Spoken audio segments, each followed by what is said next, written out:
உண்மையாக இருந்தால் அண்ணாமலை கருத்தை ஏற்றுக்கொள்கிறேன். திமுக அமைச்சரின் திடீர் மனமாற்றம்.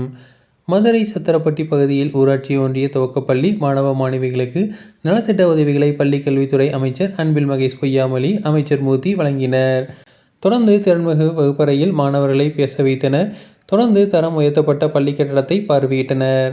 மேலும் அன்பில் மகேஷ் பொய்யாமொழி செய்தியாளர்களை சந்தித்து பேசுகையில், அரசு பள்ளிகளில் மாணவர் சேர்க்கை குறைந்துவிட்டதாக அண்ணாமலை தெரிவித்துள்ள கருத்து குறித்த கேள்விக்கு, இந்த ஆண்டு மட்டும் 4 லட்சத்துக்கும் மேற்பட்ட குழந்தைகளை அரசு பள்ளிகளில் சேர்த்துள்ளோம்.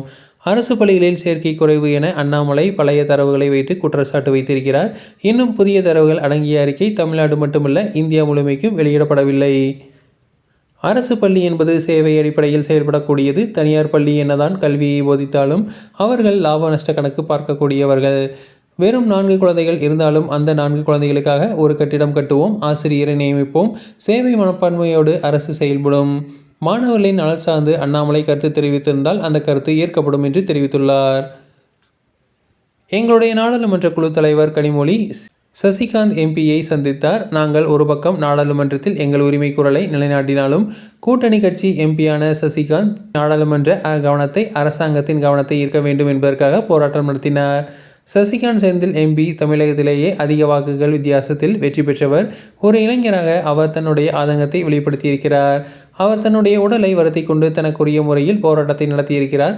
முதலமைச்சர் ஜெர்மனியில் இருந்தாலும் சசிகாந்த் செந்தில் எம்பியின் போராட்டத்திற்கு ஆதரவு தெரிவிக்க வேண்டும் என நாடாளுமன்ற குழு தலைவர் கனிமொழியை உடனடியாக அனுப்பி வைத்துள்ளார்.